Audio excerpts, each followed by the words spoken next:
내년도 경기 전망이 어둡게 발표되면서 여기저기서 구조조정에 대한 얘기가 조금씩 나오고 있는데요.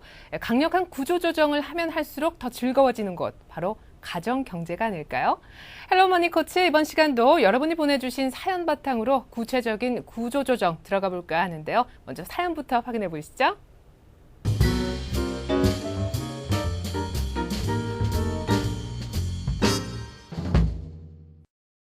안녕히 가세요. 네, 다음에 올게요. 2달 뒤 결혼하는 영철 씨 커플. 신혼집을 구하기 위해 주말마다 부동산을 찾고 있는데 아유, 이 동네도 집값이 만만찮네. 아무래도 어지간한 집을 사려면 1억 원은 대출을 받아야 될 것 같다. 그런데 자기야, 우리 신혼집 꼭 아파트 아니어도 되지 않을까? 당분간은 애도 없으니까 원룸으로 전세를 들어가는 건 어때? 에이, 내 집 마련은 서두를수록 좋은 거야.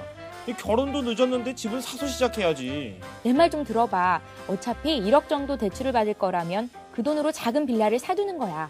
요즘 빌라가 대세라잖아? 빌라 값이 오를 테니까 대출이자 걱정은 안 해도 되고 또 재개발이라도 돼봐. 훨씬 수익률이 높은 거잖아. 이그 우리 떡순이. 그래, 우리 작게 시작해서 크게 한번 벌어보자. 응? 원룸에서 신혼 살림을 차리기로 한 두 사람. 합의하에 대출을 끼고 빌라를 샀는데 그로부터 7개월 뒤 난데없이 불어닥친 경제 불안과 부동산 가격 폭락. 부부의 미래 청사진에도 큰 문제가 생겼다. 여보, 대출이자가 또 올랐어. 이제 은행에 다달이 200만 원씩이나 내야 돼. 뭐? 월급은 안 오르는데 이자는 또 오르고. 어떡하란 말이야. 펀드를 깨서 대출을 좀 갚아보려고 해도 펀드 역시 반토막 났고. 우리 어떡해? 빠져나갈 구멍이 없어. 자기야, 그냥 우리 그 빌라 팔아서 빚을 다 갚는 게 어떨까? 안 돼. 값이 하나도 안 올랐는데 지금 팔면 몇 달 대출 이자만 손해보는 셈이잖아. 재개발이 될지도 모르니까 조금만 기다려보자. 아이고, 여보, 우리 애도 낳아야 되잖아. 이자만 한 달에 200만 원씩 물면 내 월급만으로 어떻게 생활을 해? 누가 부동산 값이 이렇게 떨어질 줄 알았나? 아무래도 전문가 도움을 좀 받아봐야 될 것 같아. 아, 그래. 엉클조에게 여쭤보면 되겠구나. 잘못된 부동산 투자로 미래가 묶여있는 신혼부부. 과연 이들에겐 어떤 해법이 필요할까? 네, 오늘 사연 주신 부분은 잘못된 부동산 투자로 지금 상당히 고민에 빠져 있네요. 엉클조 아카데미의 조경만 대표님 모시고 이 부부의 고민 차근차근 풀어보도록 하겠습니다. 대표님 안녕하세요. 안녕하세요. 이 아내분의 전략, 그동안 많은 분들이 이런 방법으로 해서 사실은 부동산 투자에서 큰 재미를 보셨는데요.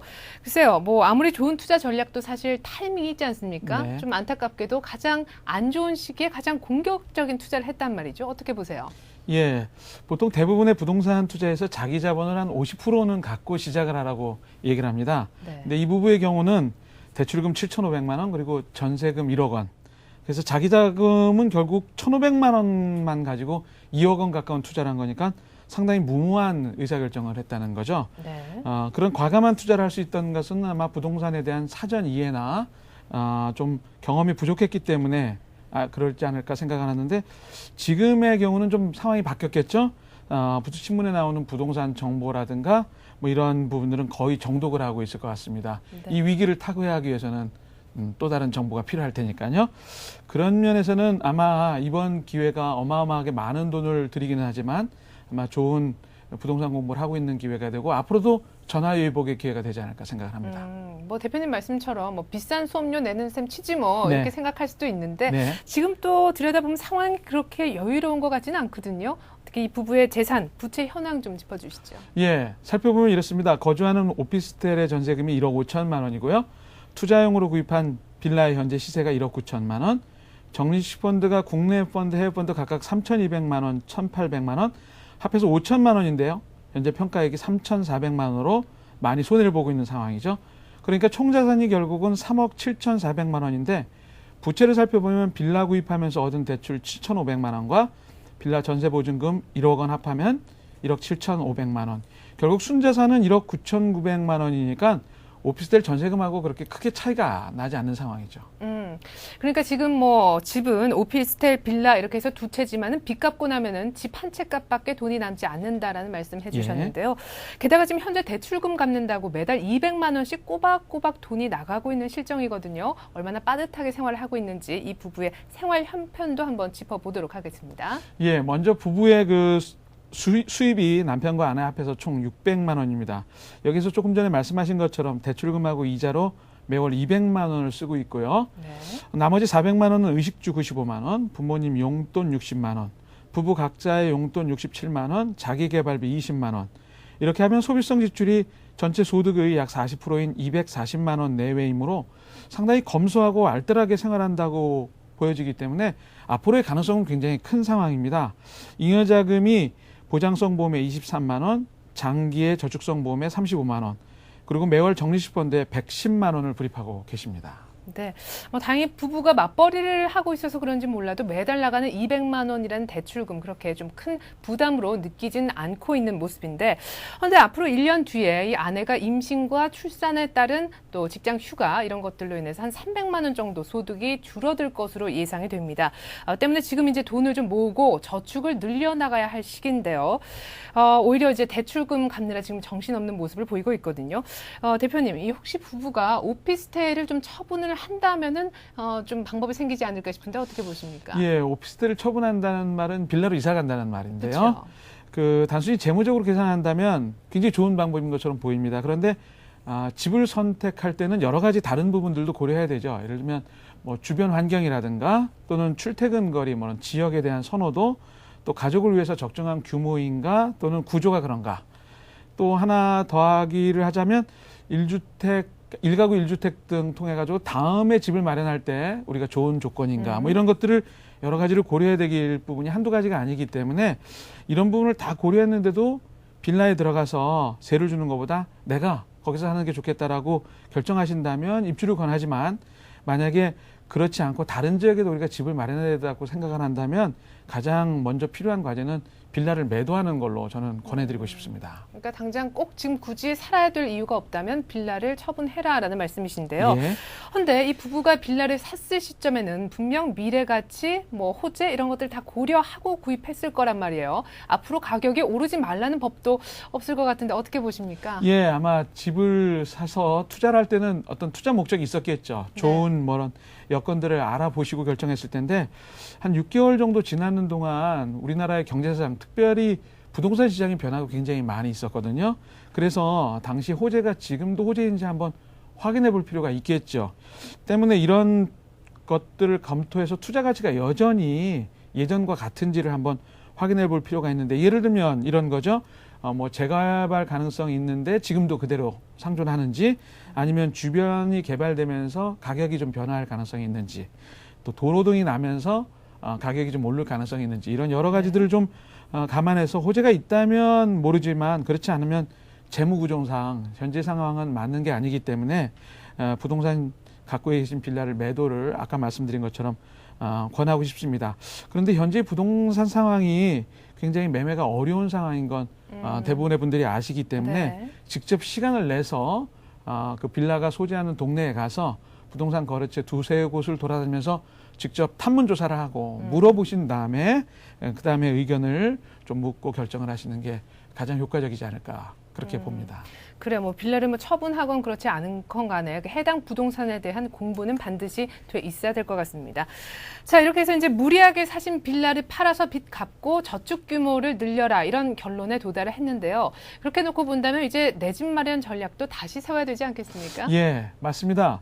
이 가족의 경우는 내 집 마련이라고 하는 게 가장 현실적으로 눈앞에 닥친 거대한 재무 목표죠. 그래서 좀 구체화를 좀 하시면서 부동산 시장을 고려해 볼 때 제 개인적인 생각으로는 요새 같은 경우는 미분양 아파트를 조금 관심을 가지도록 그렇게 권하고 싶습니다.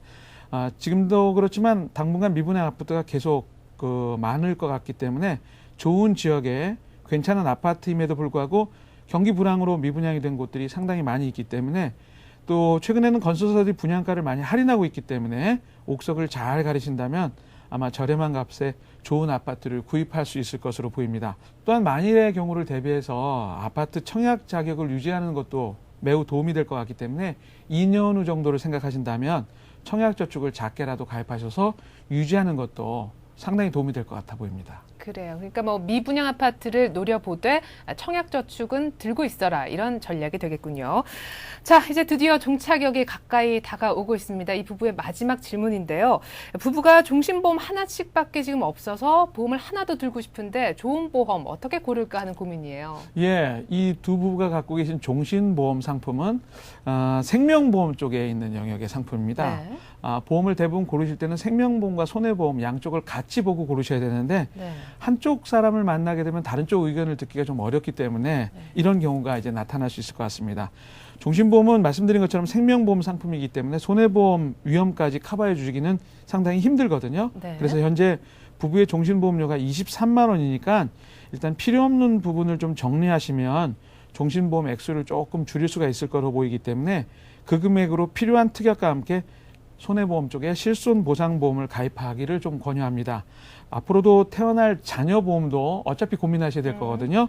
그렇다면 전문가를 만나서 개념을 세우고 구체적인 상품 정보를 생명보험과 손해보험 같이 제안을 받으시면 나름대로 정확한 보험 플랜이 나올 것 같습니다. 네, 그러니까 보험 가입을 할 때는 생명보험과 또 손해보험 양쪽 얘기를 모두 들어봐야 할 뿐 아니라 이미 가입한 보험료가 좀 부담스럽다 싶을 때는 보험료 조정도 필요하다는 조언 해주셨습니다.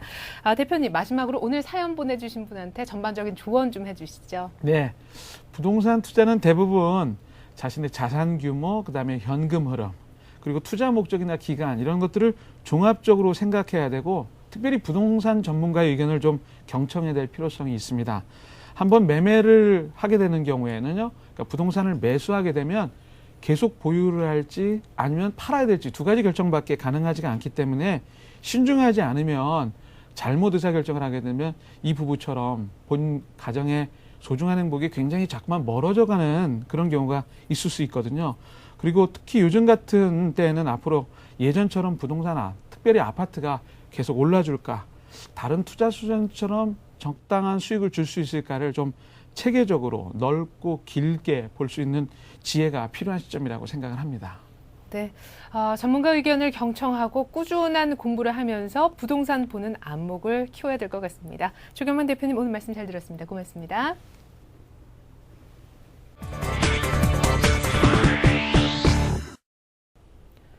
최근 종합부동산세 가구별 합산과세에 대해 헌법재판소가 위헌 결정을 내렸습니다. 이제부터는 9억이 넘는 집을 소유하고 있더라도 부부 공동 명의로 돼 있을 땐 종합부동산세를 내지 않아도 되는 건데요. 때문에 요즘 단독 명의로 돼 있는 집을 공동 명의로 전환하려는 분들이 많이 있다고 합니다. 하지만 명의 전환 과정에서 취득세라든지 등록세 등을 내야 하기 때문에 이 세금이 만만치 않아 배보다 배꼽이 더 큰 결과를 초래할 수도 있다고 하네요. 그러니까 앞으로는 집을 살 때 처음부터 공동 명의로 해두는 것이 세금을 절약할 수 있는 방법이 될 것 같습니다. 재테크 매거진 이것이 돈이다. 오늘 순서는 여기까지고요. 다음 이 시간에 역시 돈 되는 정보 들고 찾아오겠습니다. 고맙습니다.